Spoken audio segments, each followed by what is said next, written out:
Good evening and welcome to the City of Battle Creek, Michigan, and the Battle Creek City Commission meeting for October 1st, 2024. Thank you for being here tonight. We're going to have a moment of silence for our invocation, and then we'll have the Pledge of Allegiance, and I'd like to call upon the Vice Mayor to lead us in the pledge. And thank you very much, and if you could please stand for a moment of silence.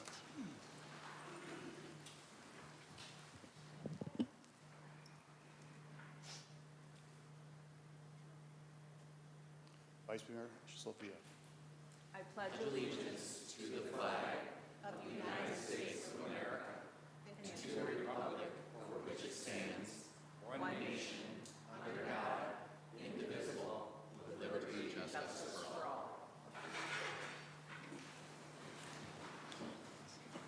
Stuff out of the way here. Thank you very much, Vice Mayor. Our roll call at this period of time. Commissioner Ballard? Present. Commissioner Lance? Here. Morris? Here. Commissioner O'Donnell? Here. Mayor Banky? Here. Commissioner Reynolds? Present. Commissioner Simmons? Here. Commissioner Smith? Present. And Vice Mayor Sophia? Here. Thank you. Thank you very much. I'm going to ask a few commissioners to help me read the proclamations or talk about the proclamations.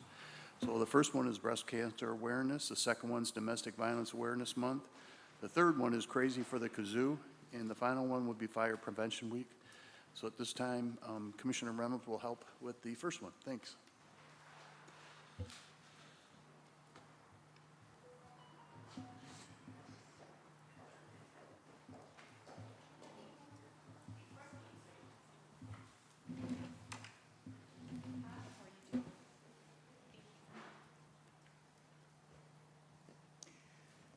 Proclamation. Whereas breast cancer is the most common type of cancer among women in the world and the second leading cause of cancer death among women in the United States, and whereas more than 1 in 8 women and 1 in 726 men in the United States will be diagnosed with breast cancer in their lifetime, and whereas National Breast Cancer Awareness Month is dedicated to increasing public knowledge about the importance of early detection of breast cancer and prompt treatment. Breast Cancer Awareness Month in the Greater Battle Creek area, and encourage all neighbors to be conscious of the benefits of early detection, diagnosis, and treatment of breast cancer, and steadfast in supporting the fight to find the cure of the disease.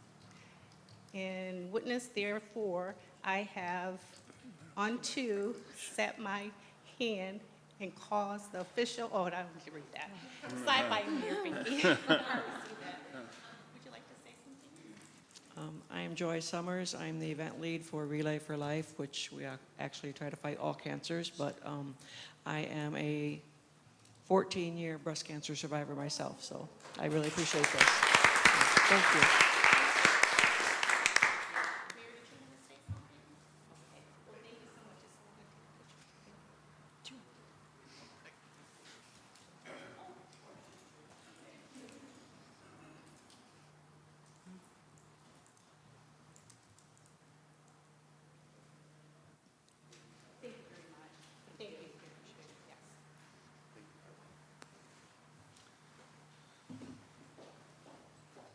Commissioner Ballard.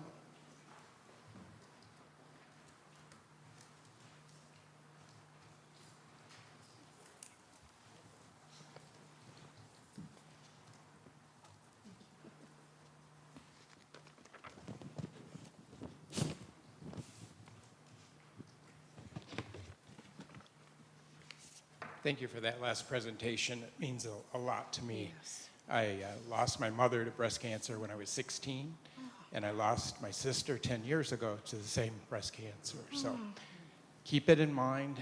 You would think after 60 years or 55 years since my mother passed that we would be making a lot of strides, and I imagine we are, but it's still too common. So thank you. Somebody here. Mr. Ballard, I think there might be somebody here. Is there anyone here? For, Yes. I thought I recognized you, and I thought. Let me see that badge. Clinical coordinator for Safe House, yes. Safe House, wonderful place. Our church comes by every now and then and drops off food, so I really appreciate you guys being there. So, our proclamation today is, whereas anyone who becomes a victim of domestic violence, regardless of age, sex, ability to race, ethnicity, sexual orientation, status, or religion, and whereas on the average, nearly 24 people per minute are physically abused by an intimate partner in the United States, the equivalent of more than 12 million per year, and that 96% of employed domestic violent victims experience problems at work because of the abuse, and children were witness to violence in nearly 1 in 4 intimate partner violence cases filed in the state courts. And a study of intimate partner homicides found that 20% of the victims were not the intimate partners themselves, but family members, friends, neighbors, persons who intervened, law enforcement responders, bystanders.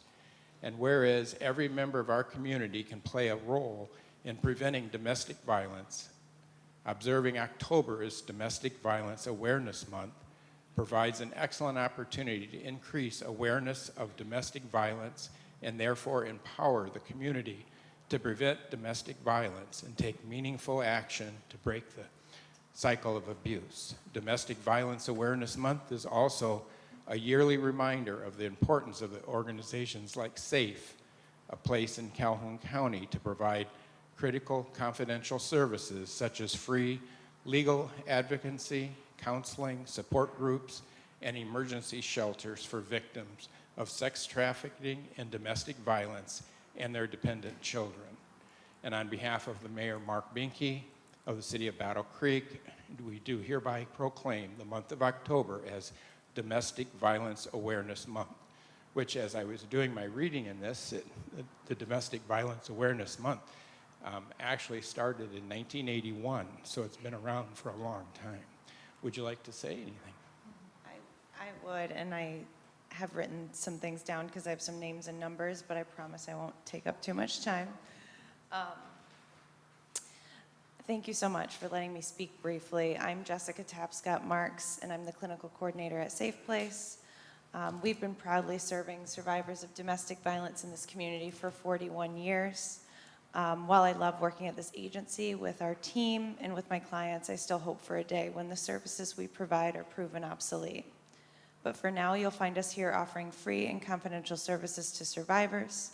These services have grown over the years to include not only our 55-bed emergency shelter, but also trauma-focused counseling, legal advocacy, survivor advocacy, and prevention education. During our last fiscal year, which ended yesterday, we served 3,331 victims and family members across all our programs, provided over 15,000 nights of shelter, and received over 1,500 calls to our 24/7 hotline. This work we absolutely could not do without the years of support from this community. On behalf of our whole team, I would like to express our immense gratitude to Mayor Banke and the City Commission for their ongoing support of raising awareness of this crime that affects the lives of so many. Finally, we would like to honor and pay tribute to the 6 individuals in Battle Creek who lost their lives as a result of domestic violence over the last year. So with that, we will dedicate our awareness efforts this month to Veronica, Stephen, Della, Susan, Morgan, and Clayton.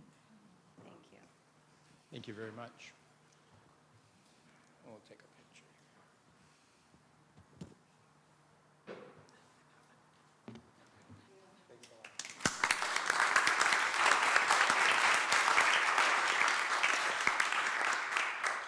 Patrick, crazy for the kazoo.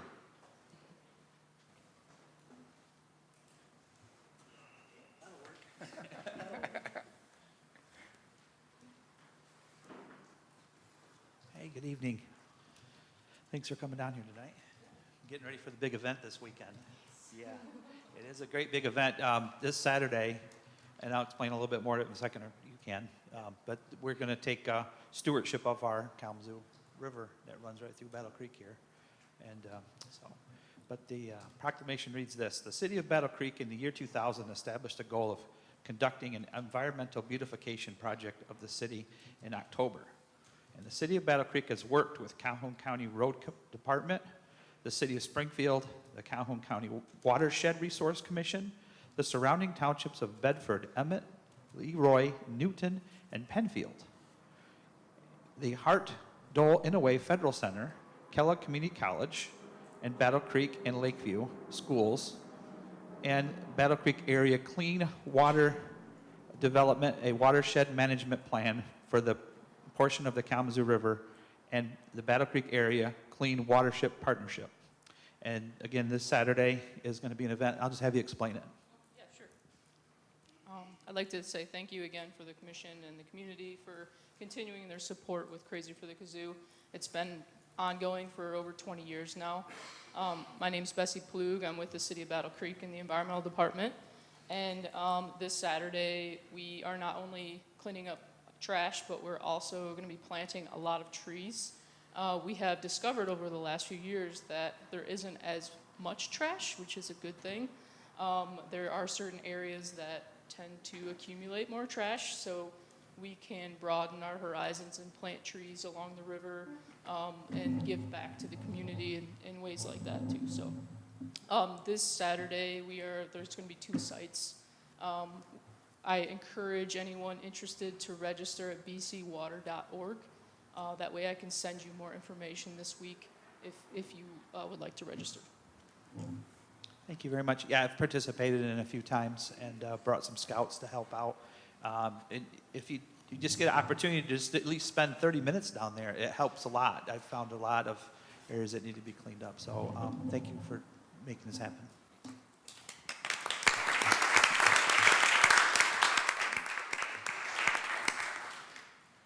Thank you, Patrick, and thank you, Betsy. Vice Mayor?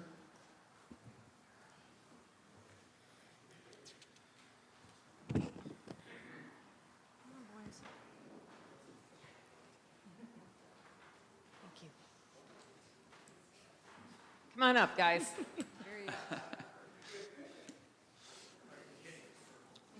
Not at all.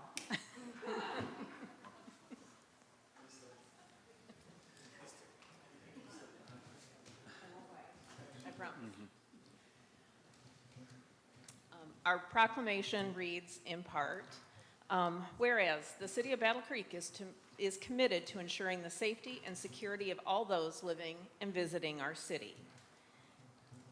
And working smoke alarms cut the risk of dying in reported home fires almost in half.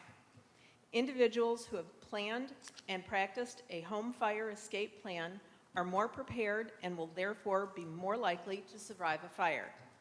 And first responders are dedicated to reducing the occurrence of home fires and home fire injuries through prevention and protection education. The 2024 Fire Prevention Week theme, Smoke Alarms, Make Them Work for You. The goal is to educate everyone about the importance of having working smoke alarms in the home. Now, therefore, we do hereby proclaim October 6th through the 12th, 2024 as Fire Prevention Week in the Greater Battle Creek area, and urge all neighbors to be educated on the importance of smoke alarms and regularly check their smoke alarms are in working order during Fire Prevention Week 2024 and to support the many public safety activities and efforts of the Battle Creek Fire Department and Emergency Services. I gotta believe you got some things going on. Oh, we've got lots going on. Okay. Of course, every year they visit all the schools. So our stations go around to each individual school, do fire presentations for all the children. Kind of starts them at the young age to get used to whatever the year's theme is. This year is smoke detectors. This year we also did smoke detector blitzes. So on Saturdays, over the course of the past few weekends, crews have gone out into neighborhoods and gone door to door, knocking on doors to make sure that everyone had working smoke detectors. It was all done through grant funding and through other donations. So it's actually been a very good year for this. Thank you, everybody.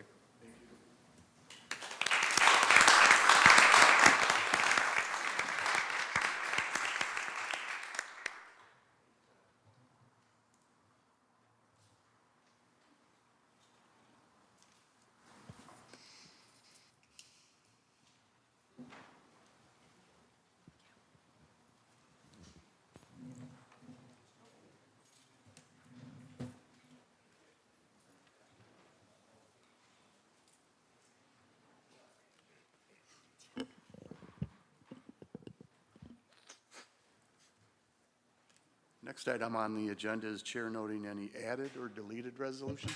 There were none. Thank you very much.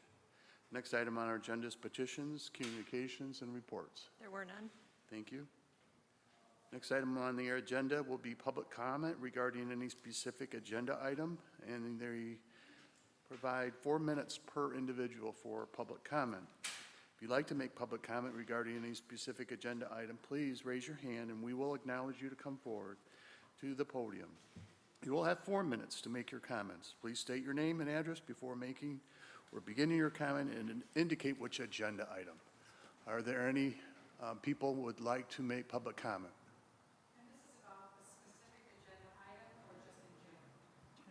Just the specific agenda items. At the end of the meeting, I'll call upon you first, if I remember.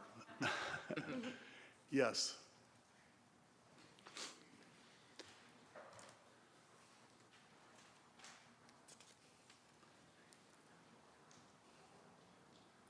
Charles Yarger, 280 Pleasant View Drive. I'm here to speak about the agenda item regarding the fire station improvement. I'd like to thank the city manager for her leadership in bringing this issue and solution to the public and this commission. My grandfather became a firefighter for the Battle Creek Fire Department in 1928 and was its first fire inspector in 1947. His sons became firefighters for the Battle Creek Fire Department in 1946, with his oldest retiring as the superintendent of fire alarm and signals, and my father retiring as its first fire chief to be promoted through the civil service system. My cousin Glenn became a firefighter for the Battle Creek Fire Department in 1973, and I followed in 1974. My wife was the last to have the Yarger name on the back of her turnout coat as a firefighter for the city of Battle Creek. I still have relatives on Battle Creek's fire department from my mother's side of the family. I retired as a battalion chief in 2004 and hold a Bachelor of Science degree in Fire Safety and Technology from the University of Cincinnati. I'm also a lifelong resident of the city of Battle Creek. 50 years ago, when I got the telephone call from the city to report for work as a firefighter, I was pretty much aware of some of the hazards I was going to face, as I had seen my father face them for all of my 22 years. My dad wanted to take me over to tell my grandfather of my good news, so off we went. It was years later I realized he was going to tell me in front of his father the same charge that he got in 1946. He wanted to make sure I was aware that I would in all likelihood get hurt, and as it turned out, I did. What he didn't know, and firefighters across the country wouldn't find out for a few decades later, was they were sponges for almost anything that would cause them to get cancer. Cancer would take my dad's life. It would impact my wife as she got cancer when she was a firefighter for Battle Creek, and it has been the principal cause of death for many of our fellow firefighters. The city of Battle Creek has not kept up with the advances that have been made in lowering this risk of cancer for its firefighters. This plan directly takes aim at lowering the risk of cancer its firefighters face every day. For that reason alone, you should pass this. I can't stop remembering what a firefighter said to me when we were talking about when his next shift was, and he replied, "It's tomorrow, one more day closer to cancer." The reasons for implementing this plan have been well presented, but in my opinion, this is just the first step of many needed to fix the damage that has been done in the past to the capabilities of the fire department. The elimination of truck and engine companies and the loss of the needed personnel to staff them has been significant. This damage has cost lives, job, and property to be lost unnecessarily, and it will take much more time and money to correct. But this is a good first step. This is money that is going to be well spent. Thank you. Thank you for your comments. Do we have anyone else on this side? Yes, Chuck, and then Chuck's wife. No, sorry. Clary. I hope my wife's not watching. You're right. You were right, though. It's Chuck's wife. It's the other Chuck's wife. Yes. Anyway, Chuck Asher, 961 Glencroft Lane, Battle Creek. I, too, was with the fire department. I don't have quite the pedigree that Chief Yarger has. But I served 25 years. Served with a few of these guys that are sitting back here. I sent you all a lengthy email the other day, and I write better than I speak. I'm just going to urge you to move to approve 560 and move this process along, our firefighters deserve the best facilities we can give them and the safest facilities. I did a little reading last night about fire stations, and I was surprised to find out the amount of contaminants like PFAS that exist in stations at a micro level in the dust that do not have decon rooms. And that's a principal thing. In fact, that's the thing that really sold me on this plan is the decon room that's built into it. So please, please move this along by voting yes on 560. Thank you. Thank you, Chuck, and I'm sorry about the comment.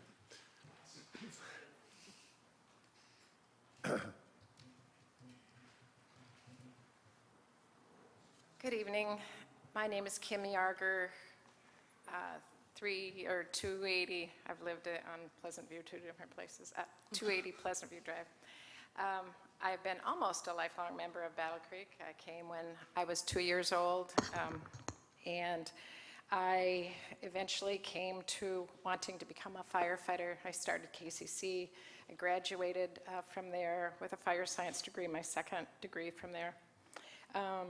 And I decided this was the profession for me. And it was timely as they were bringing more women into the fire service at that time. I'm retired 8 years next week. I was a firefighter. I became a fire inspector, a fire investigator for a portion of my career.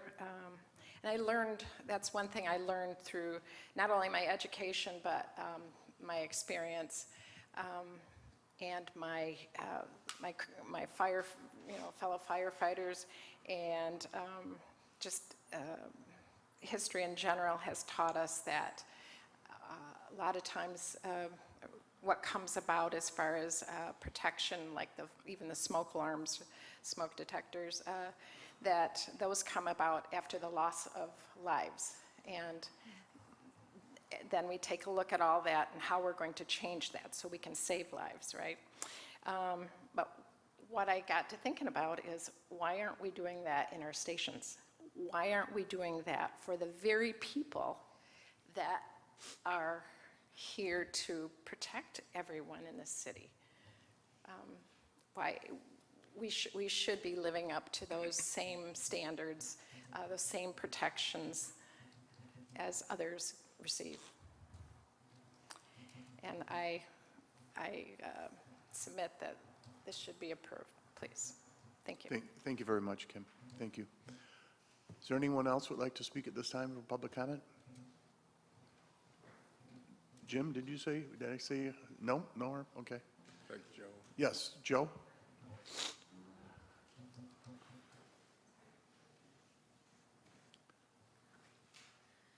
Joe Harris, Battle Creek.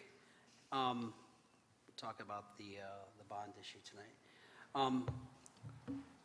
Moving forward, I'm hoping that the commission will plan for things like this in the future. I'm hoping that we can put something in place so that 25, 30 years down the road, maybe we won't have to do a bond like this. Just my thought process, okay?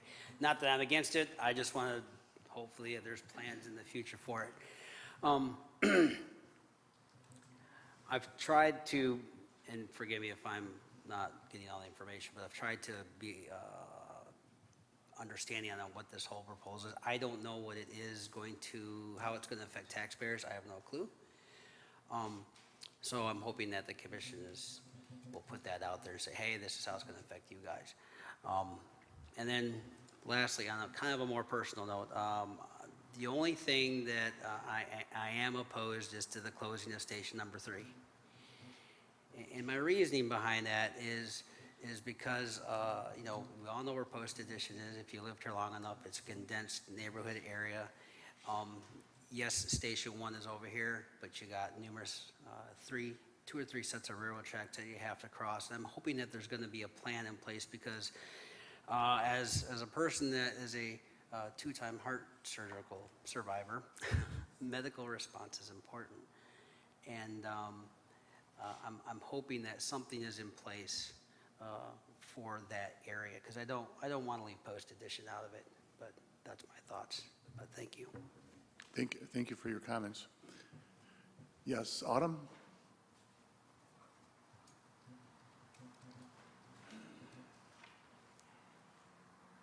Good evening. I too am speaking on 560. I'm not speaking against the fire department. They're great. I had a fire a few years ago. They kept it minimal. Consumers was responsible, so that was all great. But what I am concerned about is how this has gone about. We've known that our fire stations have been in disarray for years, and it seems like we've kicked the can down the road, down the road, down the road, down the road, one administration to the other. These fire stations did not get to this state overnight. I think that they've been ignored, and I too am concerned about the closing or, of Cliff Street, because again, that's the only fire station on those side of the train tracks.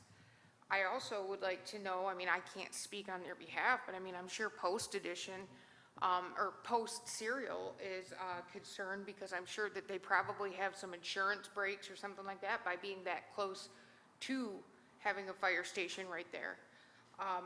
And wonder what it's going to do to their insurance now that that's going to close, and that there's going to be 2, 3, 4 sets of train tracks, between them and a very large, an industrial place like that, and a possibility of a fire.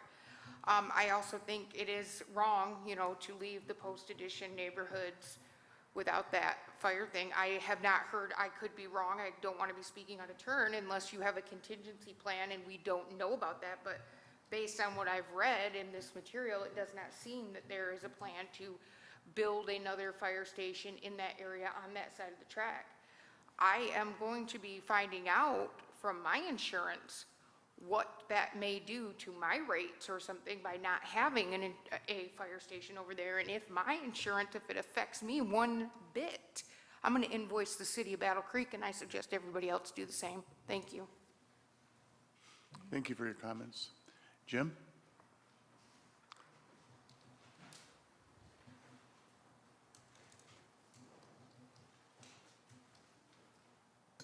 Jim Marino, 451 Main Street. Regarding 560 here, I was here at the workshop on the 17th and was opposed to the idea of closing Station 3. Offered the counter proposal that the Planning Council came up with and shared with the city manager and the then fire chief, who was no longer then here, that it would be wise if you have to close 3, it's too old and antiquated, et cetera, et cetera, et cetera. Superstation, Main and Business Loop intersection right there. That property was available back when. It appears to still be there. Build a station there. We talk about the concerns for the firefighters. Well, as the previous speaker just mentioned, this didn't come up overnight. This has been going on for a very long time. Very long time. As a matter of fact, there's only 2 commissioners on the commission here that have been through the whole change of time for the most part of it. They've had opportunities, but for whatever reason, it never presented itself to move forward and really, take care of not only the firefighters, but also the post-Franklin edition. I mean, one of the basic tenets of city services is fire, police, water, roads. Nothing extra. Shouldn't be an expectation beyond that. These are basic city services we pay our taxes for every single day. And by saying, nope, 3 we're going to get rid of because you're too old, no. Make a good idea, change it up. If we're going to have 5 fire stations, why not start out the equation with 2 brand new stations, and the other 3, if you have to modify them, modify them. But at least have your equation going forward. The next 20, 30 years, you have 2 new stations, not 5 stations that are basically 1 brand new and 4 that have been modified, but they can't stand past 20, 30 more years, even with all the modifications you're going to make. They're not going to be worth that investment in 20, 30 years. I urge you, reconsider this resolution and reconsider the idea of having a superstation where 1 and 3 are put together at Main and the Business Loop. Thank you. Thank you, Jim. Any other public comments at this time? John?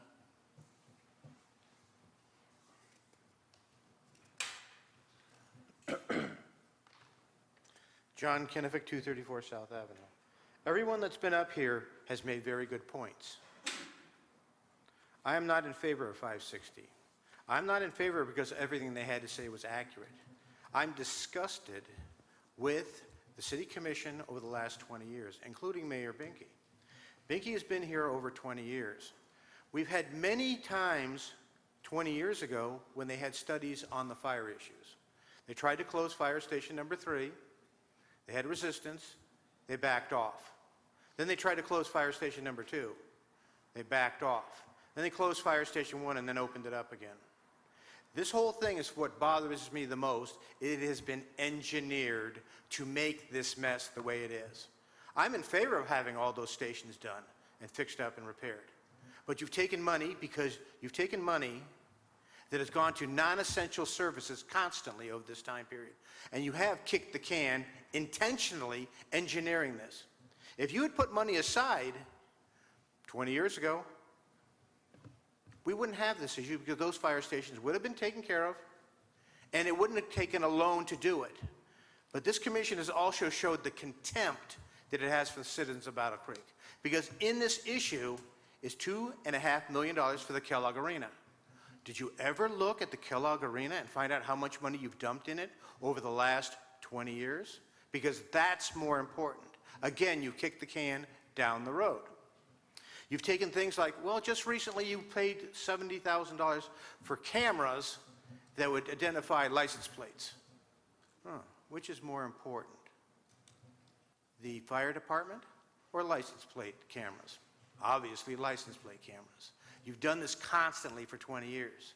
You've taken money and put it on into full blast, which is a non-essential service, and then said, oh my goodness, it came to this point where we don't have any money for the fire department.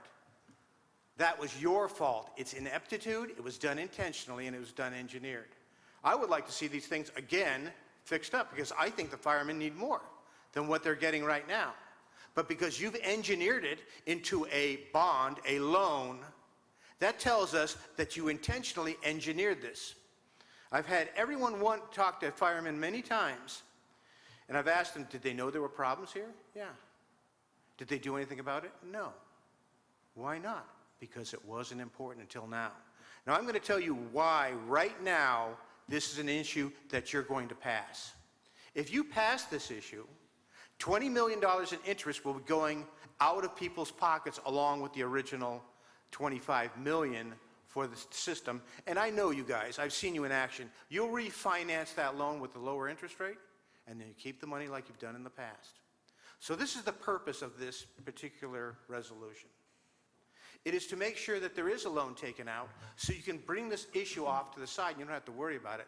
So you can continue on spending money on non-essential things and creating the situation over and over again. You've done it with this building, you've done it with the police station, and now you're doing it with the fire department. It doesn't take a lot of information to get yourselves together and realize that 20 years ago you had a problem that you didn't resolve. There was a thing that was spoken about cancer here, okay? PFAS. I've read a little about it myself. Wasn't there a possibility of having any decontamination outbuildings next to each fire station so they wouldn't have this contamination? No, we don't do that. We're going to think to the last minute and then dump on everyone. The citizens of Battle Creek deserve better than this commission. I suggest you vote no, but you're not going to. Thank you. Are there any other public comments? Yes? Reese Atkins, 84 South 23rd Street. I went back and looked at the paperwork on this fire station stuff, and what concerns me is a little bit Station 3. Post station does need one, but the other thing that concerns me is we just dumped in a bunch of money on Station 4. We actually had Station 4 closed for what, 3 to 6 months? And they totally redid the foundation of it. They totally revamped the whole inside of this. And now I look at this proposal, this bond proposal, this proposal, and you're dumping more money into Station 4. Why wasn't this done when they had it closed the first time? Now we're having to close it again, which people in my neighborhood where I'm at now is possibly going to be without a fire station for more time when you already had it closed and could have done the work on Station 4 the first time. We need to look at not closing these 2 and 3 times in a year's time, but do everything all in one strip so that we don't have a problem with fire stations being closed. Thank you. Thank you for your comments. Yes, David?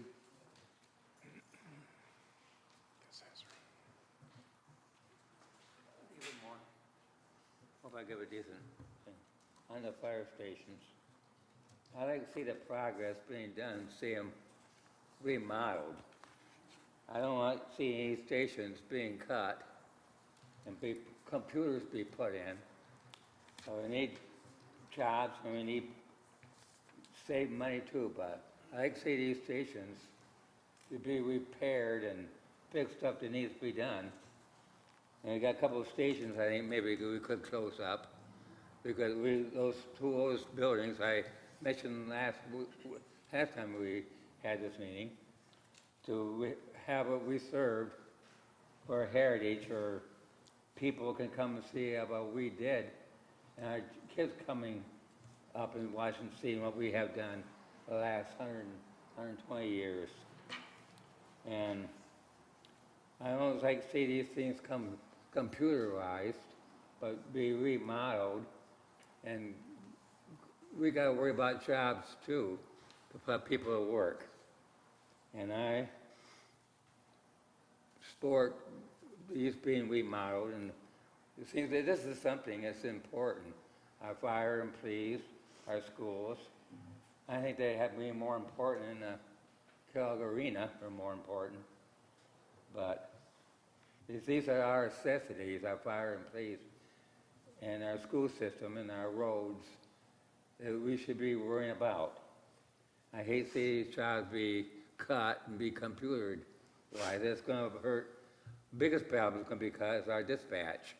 They're talking about going in one dispatch, and it's just cutting jobs, and I do the saving of that too. That's what I have to say for right now, I think. Thank you, David.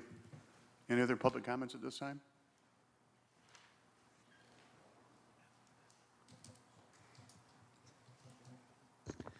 I'm Cody Newman. I'm with Driven Design, 117 West Michigan Avenue, downtown Battle Creek. We were the architecture firm hired to do the design for this. Thank you guys for all those that have been at the workshop and at the on-site meetings. We spent just over a year working with women and men of the fire department here. It's been an honor to do so. I would just say that the usable life for a fire station is about 45 years, and our youngest station's 75 years. So we are way past due for this, and that's why I would urge you to consider voting yes on this. Thank you. Can you say that one more time, please? Yes, the usable life of a fire station is about 45 years without renovation or anything is being proposed in this. And our youngest station is about 20-some years past that. And our oldest is about 80 years past that. So just want to make that known. Thank you. Thank you, Cody, for everything. Any other public comment? Seeing none, any commission comment regarding community business? Move for the approval of the consent agenda. Support. Moved and supported to approve the consent agenda. Is there any questions by the commission? Seeing none, would you please vote?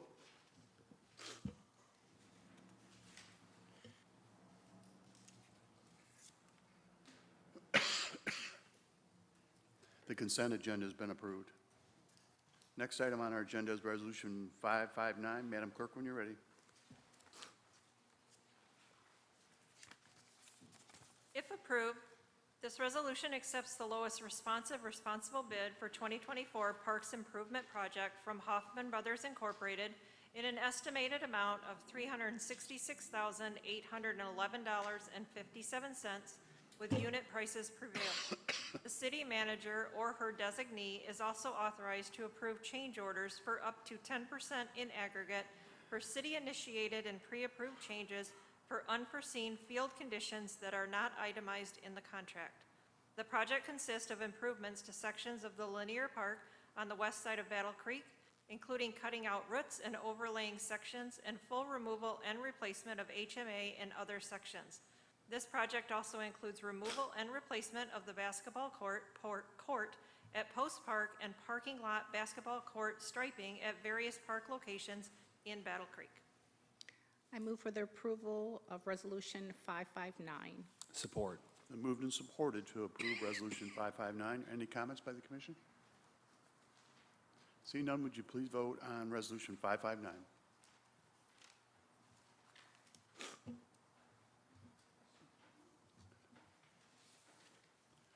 Resolution 559 has been approved. Next item on the agenda is Resolution 560. Madam Clerk, when you're ready. Throughout the summer, feedback was sought through several community input sessions as well as the September 17th Commission Workshop to discuss improvements to the city's 6 fire stations. The attached Notice of Intent resolution indicates the city's intent to issue limited tax full faith and credit capital improvement bonds in an amount not to exceed $28,500,000 to pay for all or most of the cost of the project. If approved, this resolution authorizes and directs the city clerk to publish a notice of intent to issue the bonds in the Battle Creek Shopper News, a newspaper of general circulation in the city. The notice of intent shall be published as a 1/4 page display advertisement in substantially the form attached hereto as Exhibit A. I move for the approval of Resolution 560. Support. So moved and supported to approve Resolution 560. I'm going to give every commissioner an opportunity to speak, and we're going to start with Commissioner Ballard and go right down the desk. Commissioner Ballard, any comments? Thank you. I would like to have the manager do as was requested about putting money aside, because I know once we start putting money aside, we're going to hear that we could be using that to pay off our debt. So we're in a no-win situation when we are asked to do that. So I would like to know at a future meeting what kind of cost for different essentials, fire, police, water, streets, that we would need to set aside and maybe think about doing a millage to put that money aside for future so that we don't have to borrow in the future. Thank you. Thank you, Commissioner. Commissioner Lance? Thank you, Mr. Mayor. So I wrestled with this and I asked a lot of questions for data from the city manager's office. I was surprised to learn several things, but I think it's obvious that we need new facilities. I don't think anybody has really questioned that. But like most people, I'm always concerned with financing it. So we're going to take out this loan, and we may have addressed how we can pay it in the 2025 budget, but this is a 25-year bond. And the Binder Park golf course, which I sit on, is finally going to get rid of a bond that was 25 years, and hopefully they'll start making some money. But when you saddle that kind of debt on the backs of the citizens of Battle Creek, it's very difficult to swallow. I think there's mismanagement of money. I think if we did this, I'd like to see something revenue neutral. I'm concerned that we're going to do this now, particularly in light that we're going to have a new city manager. So now they're going to have to come up with potentially new plans to deal with this. So while I support our firefighters and I do appreciate their efforts here, and I was surprised that only just over 20% of them actually live in the city. And the citizens are paying for their facilities. Right now, I'm not gonna support this. I'm sure I'll get a lot of fan mail for it, but it's not because of that we hate firefighters or that we wish anything bad. I think we've been irresponsible, including myself, with how some of this money's been allocated on various things, including ARPA funds. So I'm going to vote no on this. If it comes back again with a better plan, I'm happy to listen to it, but for now, you don't have my vote. Thank you, Commissioner, for your comments. Commissioner Morris? Thank you, Mayor. I too wrestled with this, lost a lot of sleep, had a lot of conversations about this. But at the workshop, I was able to ask for some data regarding when Fire Station 1 was closed down and the response times for responding to fires in that area from Station 3. And the times did not increase by anything that was concerning. However, I am, and I have been, and I will continue to advocate for medical services to be stationed in the post-addition area. That is something that I do feel strongly about. I feel like there needs to be medical services on that side of the track. Like I said at the workshop, a structure can be replaced. Do we want anyone to lose their home? No. But a heart attack, we need to get the fastest response time possible. So with that being said, I will be voting in support of this. Do I think it's the best plan? No. Do I think we still have some work to do? Yes. But right now, I think it's the best option we have, and we can't continue to put it off any longer. If I could go back and change decisions from 20 years ago, I would, but I can't because I was 5 years old 20 years ago. Thank you, Commissioner, for your comments. Commissioner O'Donnell? Thank you, Mayor. There's lots of things to say about what our firefighters do for our area. They give us a lot. And what I say sometimes is that people go, well, I don't use the fire department. I don't need them. But you know what? When they're there, you're going to need them. You're going to need that person to be there to help you. And the way that we've treated them over the years to come help save somebody's house, save a person's life, and then they come back and lay in the chemicals that we didn't know about and go to bed and sleep, knowing that they did great for our community. But we as a community did wrong to them to allow them to have that type of facility. But we didn't know. We can't just like say, oh, well, you did it on purpose. We're just learning about these things. And as I've seen other fire stations, when they expand or they get redone over again, they practically double their footprint because we have the technology to learn all this stuff, to have the decontamination rooms, to have a space where they can actually, the mental health. I mean, there's so much that goes into, I don't have time to speak about all the stuff that they do for us, and we need to give back to them that at least make them feel that they provided and did what they could do, the best that they could do. And I'm the type of person that, again, I repair things. What we do is we identify something. Well, we've identified the problem. Let's not kick it down the road anymore. We've got to take care of this. The next part is the repair. It is going to be tough. Anything that gets repaired. When you fix your road, it's inconvenient to drive down it sometimes because there's construction workers, but when you're done, it's a nice road. And then we need to maintain, as we talked about earlier, we got to find a better pathway to make sure that we're not taking loans like this. But can we really put a price on a person who gives their own life to save people that live in the community? You got to just look at that in that perspective. That's the way I look at it. I just want to say thank you. I've never had to use your service, but again, I'm so glad that you're there for others around us that need it, and the compassion that you give in your lifetime that you've given to us. So I'll be voting yes. But one other thing I also brought up was, same with over 3, medical service. There's got to be another way to get that, make sure that we can have that taken care of over there, and I've discussed it before.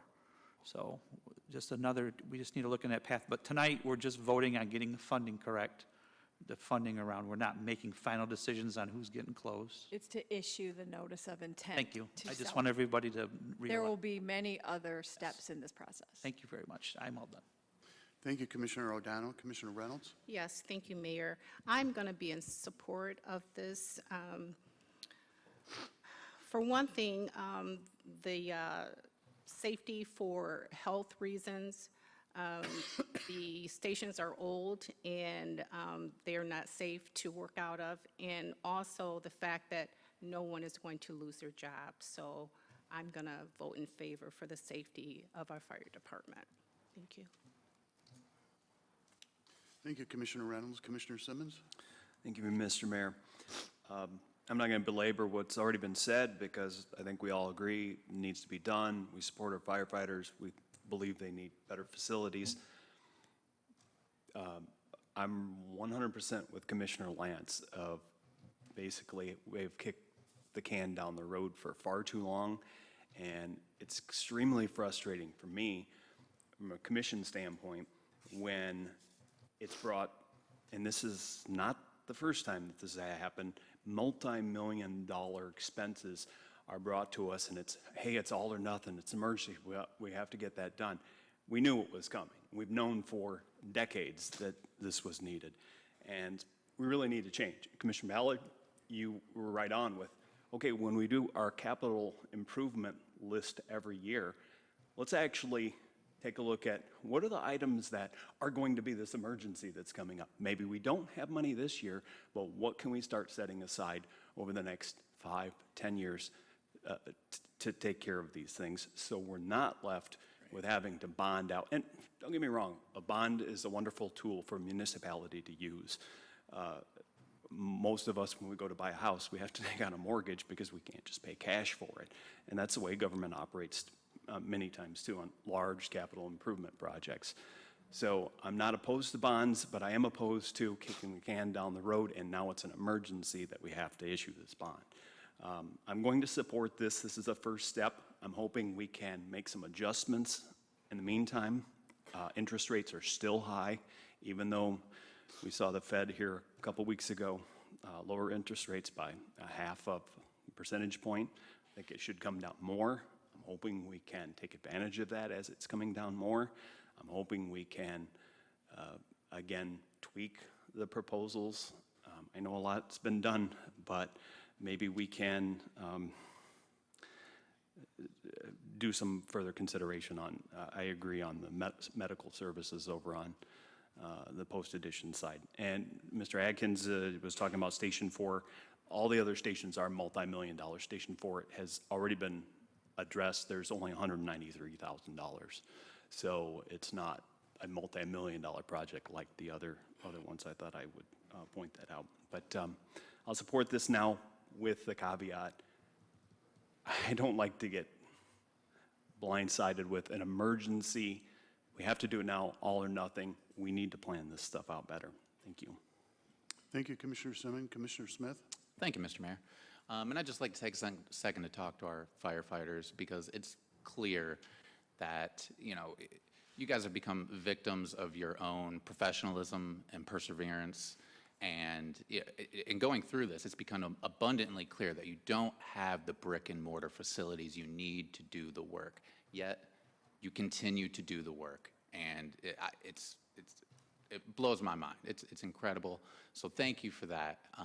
You know, unfortunately, you know, we can't continue to ask that of our firefighters, though. So I'm looking forward to supporting this. And you know, if I had one thing to put in anybody's ear too, beyond that, beyond you know the outstanding work our fire department has done under the conditions they currently operate in, it's that when we have discussions about things like tax abatements and incentives and giveaways, this is the cost. You know, not collecting on a portion of property in some corner of our town means we have to bond. We don't have the money to put aside because somebody else isn't paying, and then essential services suffer. So once again, thank you. I look forward to supporting this. Unfortunately, I'm not seeking re-election, so I'm not going to be here to see it through. But I look forward to seeing some new stations. And some sort of a resolution that meets everybody's needs in post-edition as well. So, thank you, Mr. Mayor. Thank you, Commissioner Smith. Vice Mayor Sophia? Thank you, Mayor. So I'm going to let Rebecca talk a little bit because I have some questions for her. So Mr. Moreno mentioned the alternative plan that he proposed of station at Main and the business with 94. Why was that not pursued? I'd like some more information there, please. Sure.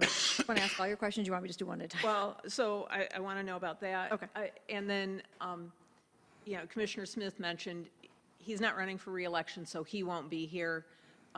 You are retiring, and so obviously you won't be here when this comes to fruition. But can you talk about kind of the structure that you believe is being laid for basically a sinking fund so that we're putting money aside to ensure that our facilities, our bricks and mortar are taken care of, because it is kind of the tyranny of the urgent.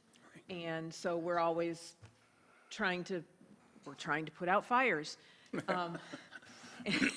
And how do we get into a position where we're not doing that?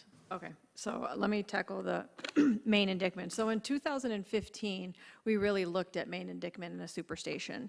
At that particular time, there was a lot of concern in the neighborhoods surrounding that whole area, as well as with the firefighters. So, you never want to advance a project that is not going to be supported by the men and women in the fire department. So, we kind of set that aside and we reset. Okay, so what is the priority? And while we can talk about kicking the can down the road, and I'll address that in just a second.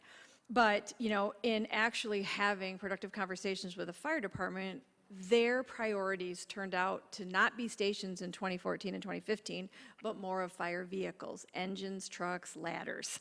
So, you want to listen to the people actually providing the services. And so at that time, we revamped how fire apparatus vehicles are paid and put them under the umbrella of the fleet system.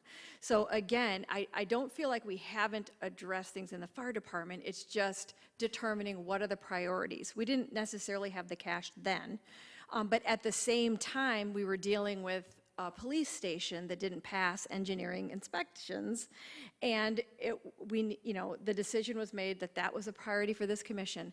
But if you remember, at that time, the commission authorized a 0.5 mil increase for general capital improvements.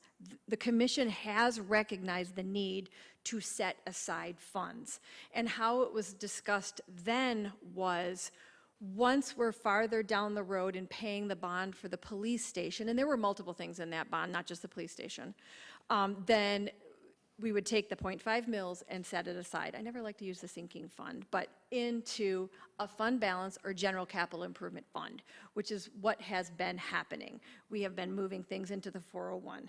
This is a large city and we have a lot of capital needs. And so we pay cash for what we can. The facilities, thanks to a grant and funds that we'd set aside for City Hall, we didn't have to bond for that. We got a state grant, and we've been paying with ARPA or the General Capital Improvement Fund.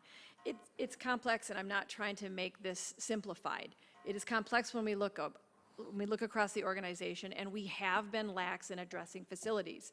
But you could look at any capital improvement in the last 10 years, the fire stations are there. And people, they criticize us for putting the capital improvement program together because there's no way we could afford everything in the capital.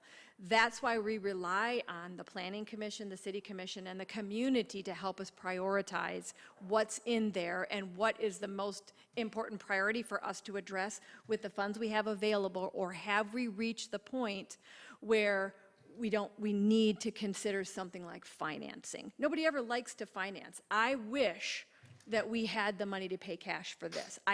As Commissioner Morris said, I cannot go back 20, 30 years. But what we have said all along in this process is that we are trying to reset the facilities base in the fire department. But please know, that doesn't mean that we've solved all of the apparatus issues.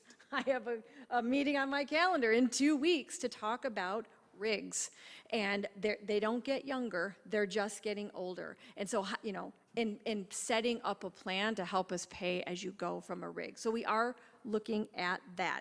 And if we had if money were no object, we'd be building probably 5 new stations in different locations. Every study we've done, and we're criticized for all those studies, have said just varying things about where they should be located. And Maine and Dickman right now is not a priority site. 1, we have additional development that's looking at it, and 2, we have unknowns with river naturalization. So, you know, you don't want to plan that. Could that be a site as we move forward? Absolutely, because I'm sorry, I don't remember who said it, Cody, I know, said it, is that our youngest is still past the lifetime. What we asked Cody and his team to design was to give us more time, with firefighter safety being the #1 priority. We don't have a separation or decontamination rooms at any of the fire facilities. And it's not that you can just do that. Somebody said, why don't you just do that? Well, you really can't with structures that are that old. And modifying them, we had to stop Band-Aiding the problem because it became more expensive. To address Station 4 was a lot more expensive as we were reacting with a roof coming in than if we had, you know, if we had the Whiteman report that says this is what you need to do in 2024, this is what you need in 25. We now have that. So if this advances, we will go back to Whiteman and say, this is what our new baseline will be, then you tell us what we need to put from a budget perspective in 25, all the way through the life of that bond, 25 to 30 years. I don't know what that'll look like, and you're right, I won't be here. But you have a team that can continue on, there'll be a city manager in my seat. Ted is gonna interim, and he can carry this forward. Chief Bagley has already been through this in another department. He has great input and leadership to guide this. And I have to give a shout out to the battalion chiefs, particularly Battalion Chief Titus.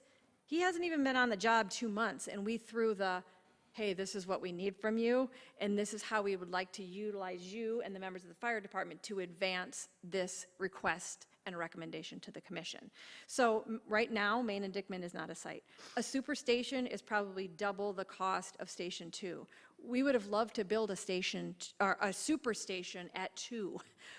We can't. Superstation would mean it would be a working fire station, training, admin, all of it under one roof. I saw that proposal in 2015 to go on Helmer Road.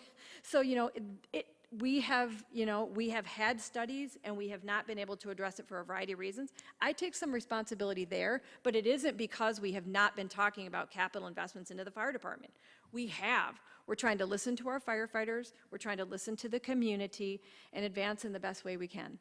And I wish I had all the money to do what the firefighters deserve. And I wish I could go back and change time. I cannot. But to us, this is the best proposal going forward. Cody Newman would like $50 million because he's looked at it and as his team designed what this fire department needs and deserves, we could use $50 million. But what we did was we went to our financial advisors, we went to bond counsel, we went to our finance director and said, okay, what are you comfortable with that we can make the payment? Commissioner Simmons, you said, you know, we don't want to mortgage more than we can pay when we buy a house. It has happened, but we don't want to get in that position. That's why we have set money aside in this budget to make a bond payment. And if the community's been watching, we've been very strategic in monies being put away in fund balance. We have never had the amount of fund balance that we have right now. And I hope that the next city manager can come and say, we've got the payments for the next 10 years. If you will allow us to budget that way, and this is how we plan to do it as part of the overall capital improvement program. That would be police, that would be fire, that would be water and wastewater, and all of the other services and programs that we provide. So we are trying to get there, and it's baby steps, and trust me, I wish I could go back in time. I can't. And most of you know we had tough budgetary years. Then we had a pandemic. I mean, we were hoping that we could just keep the lights on when we had to lay off all those employees. So it is complex. And I think that, in the team that has been working with this for, well, I guess it would be 2 years, but a year and a half most intently, we think this is the best proposal that we can put in front of the commission at this particular time with where we sit from a need from a fire station perspective and our financial ability to pay.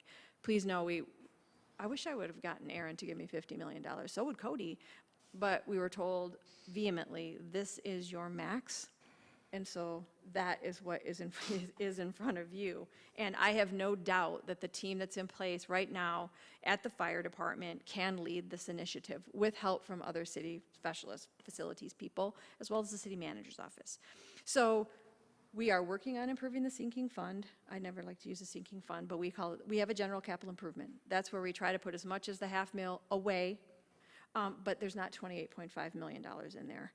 And there's other things that we've had to address. And that's just the nature of a full-service city. We have a lot of services that we provide, and we're trying to do it in the best way possible, efficient, effective, and as cost-efficient as we can. So we've got the $500,000 that we're setting aside for. What we can that we don't use for capital expenditures during a fiscal year, yes. So in addition to that, you're anticipating some of the fund balance that could be? Could be. Okay. Absolutely. Okay. We've never had a fund balance over 20%, and we are now over 20%. Our fund balance policy used to be 8%, and we weren't there when I first started. 8% it's almost, that was so under the national standard.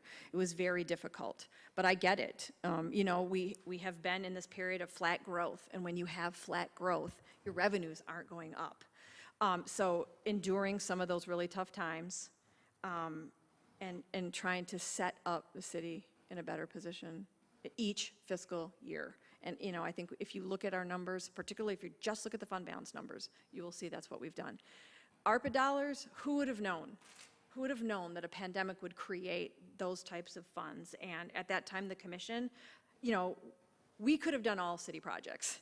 We had submitted well over what we were given from the federal government. But the commission decided that it also needed to go to support the community as well that were struggling and failing in a pandemic when people couldn't pay their bills and they couldn't keep their heat on or their water on for those reasons. So, right, I mean, we could always say and go back, I wish we would have done this with ARPA funds, but if you look, we have set ourselves up better.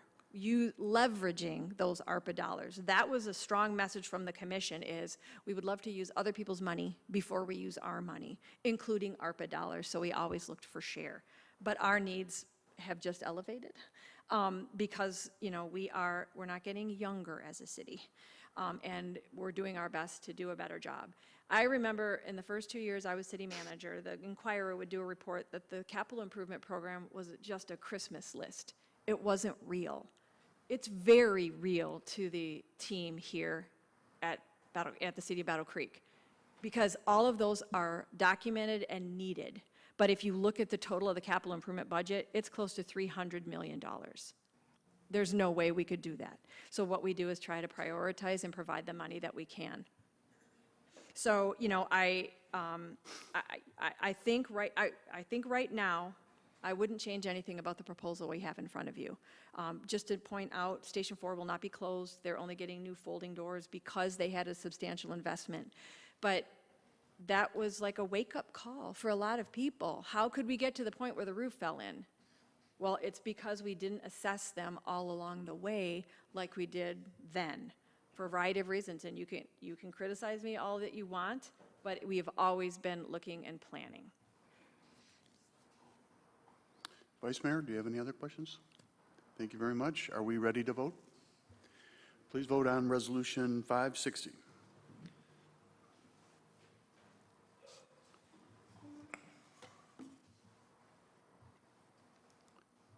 Resolution 560 has been approved. Next item on the agenda is Resolution 561. Madam Clerk, when you're ready. As permitted under the Michigan Open Meetings Act, a public body, upon a majority vote, may meet in closed session for a strategy and negotiation session connected with the negotiation of a collective bargaining agreement if either negotiating party requests a closed hearing, and the city has requested that closed session. This resolution sets a closed session on a labor matter for October 1, 2024. Move for the approval for resolution, resolution 561. Support. It's been moved and supported to approve Resolution 561. Are there any comments by the commission? Seeing none, would you please vote on Resolution 561?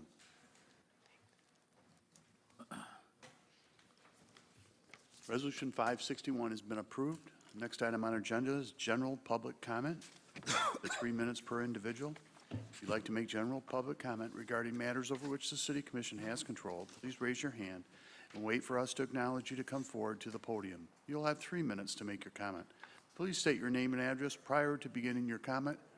Young lady, yes, you do, and I remembered it.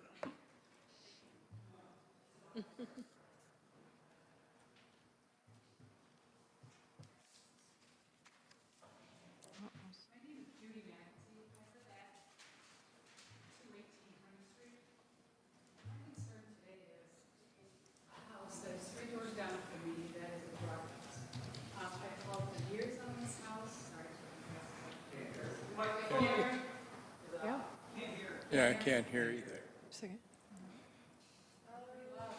Can't hear me? Yeah. Okay, you can hear me now. Okay, sorry. I've called for 2 years on this house. Did you say you're at 218 Honey Street? Hunter. Hunter, all right. 218 Honey Street. And the house is 204 Hunter Street, which is 3 houses west of mine. The resident is Jeremy Rose. He's tested positive for methamphetamine. I've called 911 for a variety of reasons, probably 20 or 30 times in the past couple years. There's just a few things I want to say about this home, and I'm really glad that the police chief is here and that the fire department firefighters are here. In the driveway, there are oftentimes flat screen TVs, there are washing machine, dryers, water heaters, bicycles, tires lined up. At one point, when I called the police, Jeremy was handcuffed and arrested for possession of stolen property and taken to jail. Countless evenings, there are vehicles that come in the driveway, they park, someone comes out of the house, sits in the car for a moment, 30 seconds, leave, and the person drives away. Screaming arguments, many, fighting and arguing. I've called on that a number of times.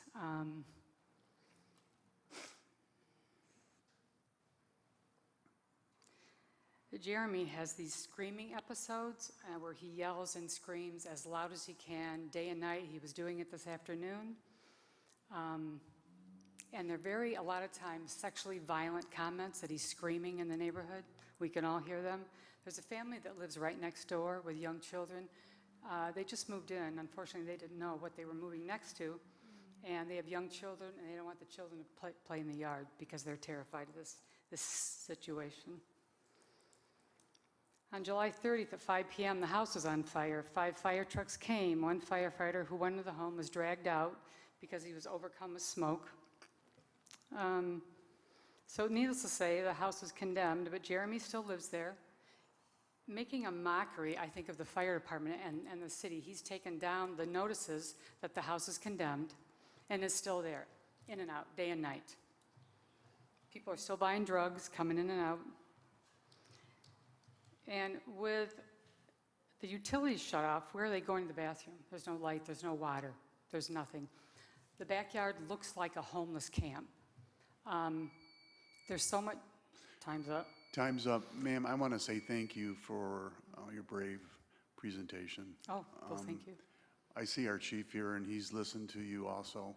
Thank you. And we will work with you. I'm very sorry. Okay, I didn't know where to go. I've called a number of times but I have called now. So All right. thank you. Thank you very much. Are there any other, yes, Mr. Yarger.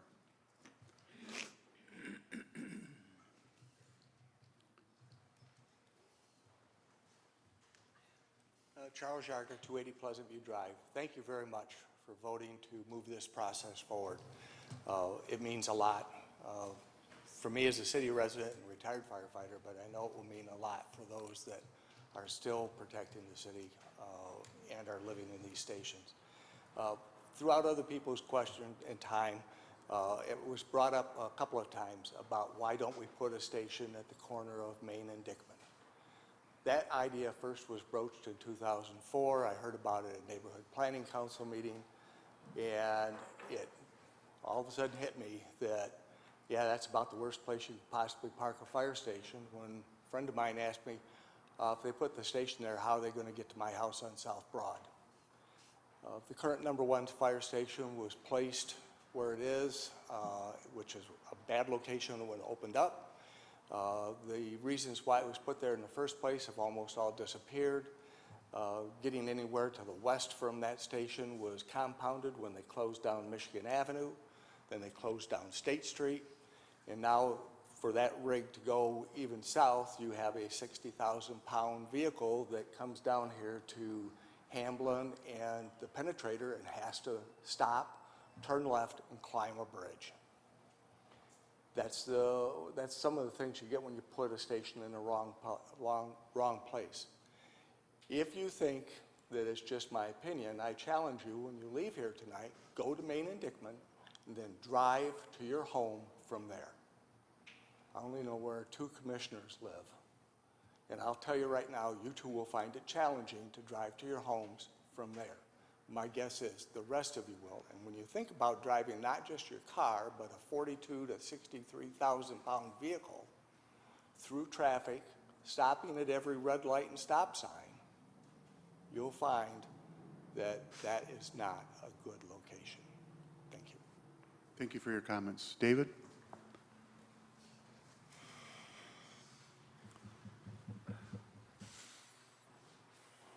David Moore, we talk about kicking the can down the road and not discussing it. We do this about every time. Maybe these fire stations, and a lot of these issues, we had plenty of time to bring it up and talk about it. Good many years. We just keep putting it off. We just wait till the last, till it gets out of hand, and you guys come and say, we got to get this done right now. In a month, they have maybe a meeting and a workshop and push it on through. I've mentioned that here many times. You have plenty of time on these fire stations. On these other problems, we had several problems. We kicked the can and put it off, and here it gets out of control. We're in debt for it, and then no money put back for it, and we got to get it passed right away and push this stuff through. You keep doing this every time. You push these things, bring them up. You don't get it half together. You cut jobs. You make cutbacks.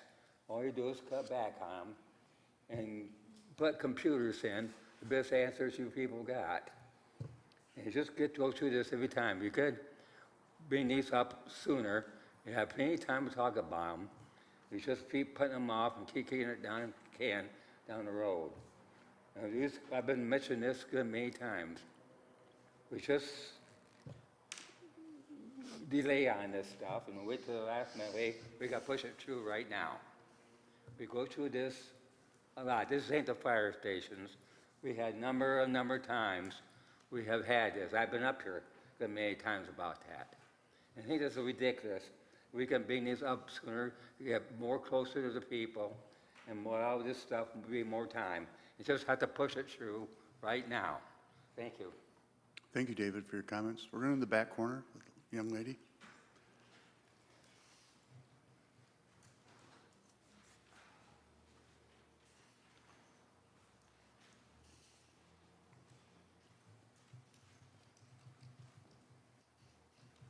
Hello, Christina Smith, 75 Keith Drive. I've come before the commission many times to speak about public transit, especially in the past year, and I'm still in front of the commission to speak about public transit.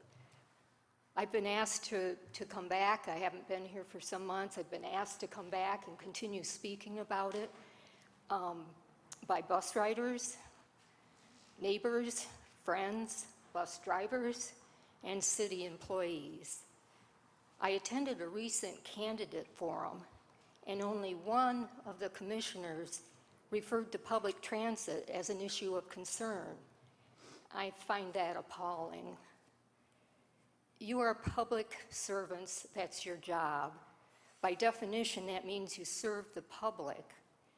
You're employees of the city. That means you're responsible to make the city function. Citizens need adequate public transit in order to live full lives and be engaged in the community. You've allowed Battle Creek to fall far, far down the ranks of adequacy, and I'm ashamed of this.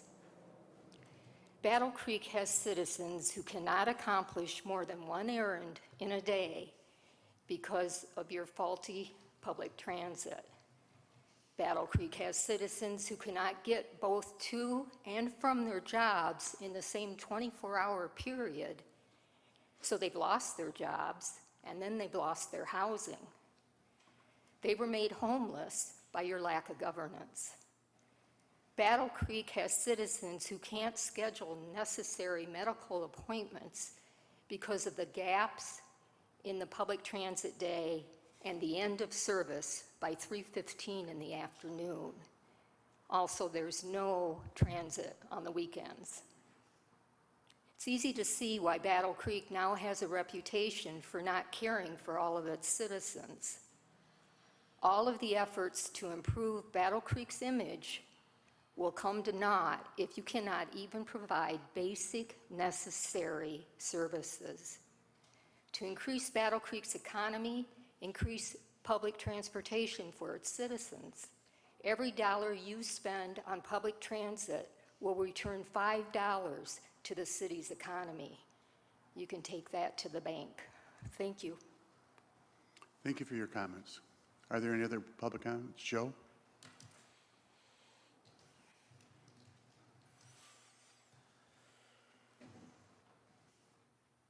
Just a few closing thoughts.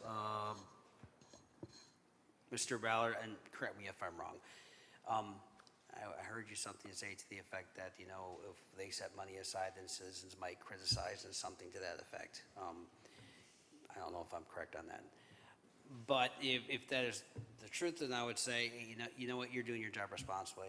I know that some people may not agree with setting money aside, but it's something that I think we need to do, be responsible. It's the responsible thing, and sometimes a responsible thing gets Joe, criticized. I apologize to interrupt, but can I get the voice up on this? We can't hear him. I'm sorry, I don't talk loud. Thank you. So again, it's responsible. Set the money aside. Don't be afraid to do it. Don't worry about the criticism. You're doing the responsible thing. We don't want something like this to happen again. Right. I think we're all in agreement with that. So I would encourage you guys to do that.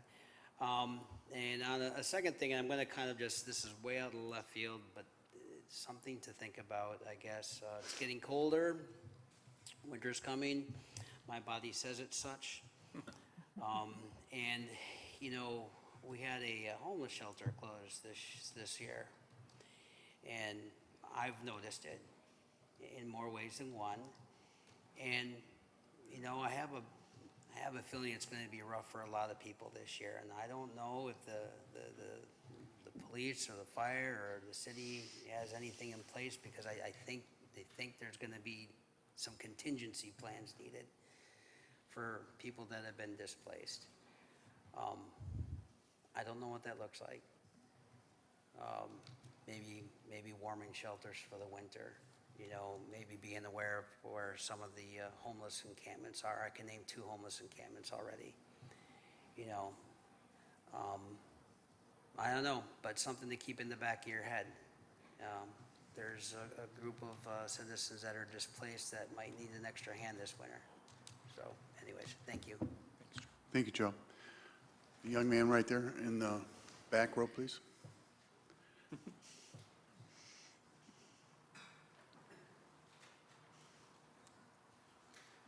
Rick Newcomb, 160 Apperson Road, Battle Creek.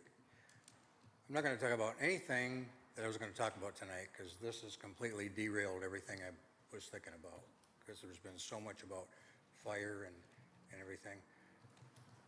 Our city is not alone. Our own nation is in financial ruin. Our dollar, look at the DXY, our dollar compared to every currency in the world is failing. Everybody's spending money, but they're not spending the dollar. They're dumping the dollar. They're going to the bricks. I don't know if you guys listen to any of the mainstream media on TV, but turn it off. You're getting basically gaslit by the entire media. And this has gone on far enough. We need to save our country. This is not about politics. This is about survival. And what we're going through is we're going through all kinds of bubbles that are going on with housing. People can't afford a house. Because how many years did I know a lot of you can remember back when there was 0% interest for what, 20 years? All of a sudden, where's the interest gone? The interest has gone way up. People can't buy a house because they can't afford the payments. Housing has gone to the dump. There aren't really any houses for sale, and the ones that are, nobody can buy. Billionaires can buy houses, but people aren't buying first-time houses. Normal credit card debt right now is the highest it's ever been, $1.4 trillion in credit card debt. We're all part of this. So my advice is we're in for hard times, and it's coming very soon. And all these things we're talking about, you know, building this and building that and putting money, we're going to be good if we can put any money aside, because a lot of us are going to lose our jobs, a lot of us are going to lose our homes, and it's going to get very, very tight. They just closed the port of entry, so shipping is going to become really difficult. Food prices. If you need food, I'd suggest going to the store and getting stocked up. It's not going to be pretty, and this is just a little bit of a heads up. So you need to find yourself somebody else to listen to except these mainstream media channels, because they're blowing smoke up our rear, and we guys are all buying it hook, line, and sinker.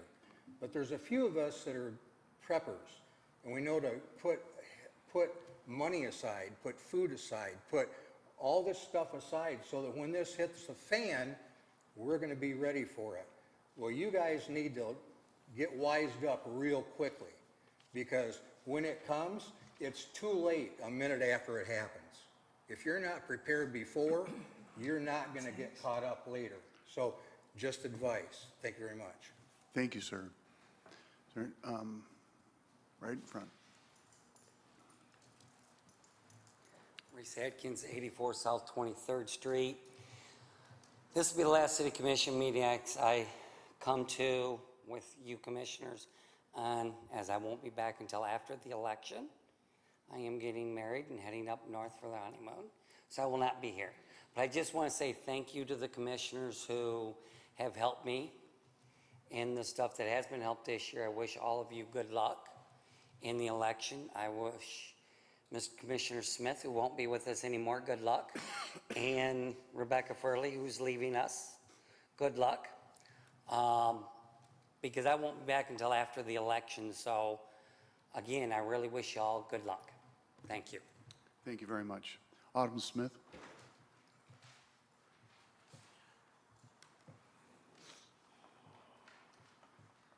Good evening. Just to piggyback on some things that were talked about, it sounds like you guys obviously approved this fire station thing to go forward to the next phase. It's not permanent. As Rebecca said, there's a few other steps involved. But thus far, all except one of you have just given the great big royal middle finger to Post Edition by not having any contingency or anything to do with the Cliff Station. You want emergency services, Miss Morris? All that entails is call Steve Frisbee and ask him to park an ambulance over in Autumn, Post Edition. please do not make it personal, all right? I'm not. I'm referencing the person that commented. Please stop taking up my time. When I want to speak, I'm using my time I asked you not to make it personal, all right? I didn't. I'm referencing the comment that was made by the person that made it. You could stop making it personal with me. Let me finish my comments. All right, if you make it personal one more time, I'll rule you out of order. Do it. Wouldn't be the first time. Wouldn't be the last. Okay. Again, I am upset because you guys just totally took away Post Edition's fire station. You have no contingency planned at all. She was more worried about a medical station, and I was giving an opportunity of how she could get that, but one has nothing to do with the other. Having a medical station there isn't going to help when your house is on fire. Having a medical station there isn't going to help when, you know, they need the jaws of life to pull somebody out of a car. Having a medical station there is not even part of this issue. And I have a solution. If anybody wants a medical station, call Mr. Frisbee up and ask to coordinate with Life Care Ambulance to park an ambulance somewhere in Post Edition. There's your solution. Now, what are we going to do about the fire station in Post Edition? Again, I highly encourage people, especially the people in Post Edition that are getting shafted by this, to talk to their home insurance and find out for sure what the increases are. I've looked, some places, the cost of insurance increases 43% when you're not within so many miles of a fire station. And I highly suggest, and this is not illegal, you could do this, escrow your tax money, the portion that goes to fire, if this goes through and you are personally affected, and personally invoice the city of Battle Creek and or the commissioners that are doing this, because you guys didn't come up with a contingency plan, and it doesn't sound like there's one. It sounds like this is stage 1 of stage 2, 3, or 4 to get this going, and Post Edition's being left behind. And remember, in November, that certain commissioners voted to just say goodbye to Post Edition. Doesn't matter. Having a medical station there is more important, and I already figured out a way to solve that. Thank you. Thank you for your comments. Any other comments? Yes, John.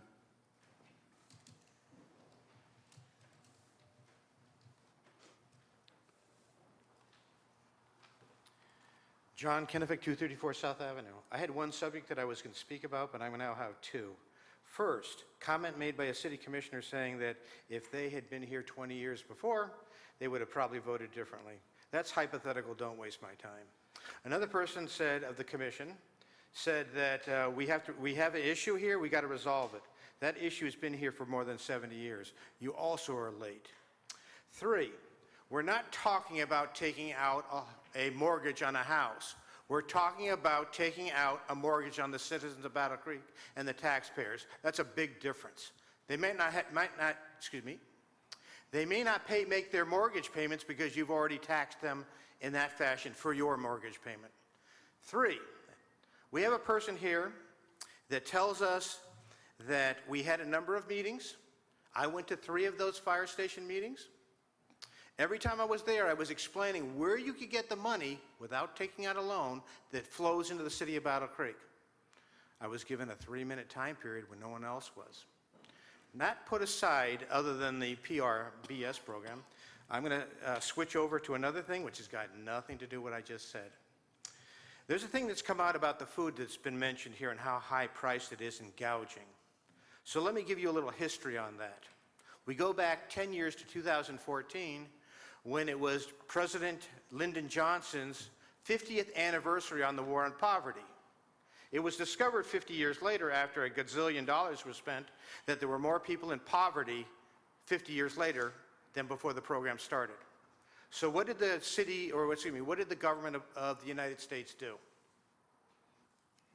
They raised fuel oil or diesel fuel on everybody, which means farmers had to pay more money for harvesting their crops, transport with diesel fuel for transport to distribution centers. Perhaps your food came from out of state. That was done by your railroad division, also run on diesel fuel, to another distribution center. So all these things went up because the government of the federal government, had raised fuel oil, which made everything go up, not just food. So if you want to look at gouging, you might want to look at the federal government. And last but not least, this is a rough figure that I took today. There is $34 or $35 trillion in debt, national debt. There's $219 trillion in the uninsured debt liability. You add those two together, there's $254 trillion, which has no backing by anybody or anything. It's just poured onto the market, which is where inflation comes from. You might have heard the statement, a dollar's worth only buys a nickel. This is also federal government. So if you want to do with gouging, I suggest you look at the federal government. Thank you. Thank you for your comments. Is there any other public comments at this time? Seeing none, any commission comments? Commissioner O'Donnell. Yeah, I'd like to bring up one more thing about fire. Let's remember again Fire Safety Week and how important it is to support the firefighters of our area that do the work that's there, but also to give the safety to citizens by handing out the smoke and carbon monoxide detectors. I got to help one weekend on that, and it was just very rewarding. To me, not only smoke detectors save lives, but carbon monoxide, and I've known a few people that have almost succumbed to that, and if it wasn't for the alarm, it saved their lives. So just wanted to remind everybody about that. Thank you. Thank you, Commissioner. Any other commission comments? Seeing none, we're going to go into recess and we'll be back out of our closed session shortly.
recess, and Commissioner Reynolds. I move to approve the tentative agreement with the Battle Creek Supervisories Association. Support. Been moved and supported to approve the resolution. Are there any comments by the commission? Seeing none, Madam Clerk? Thank you.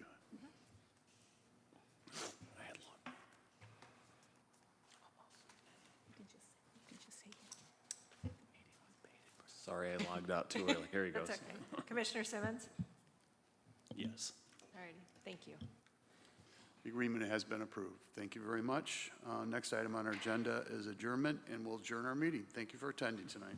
Cool.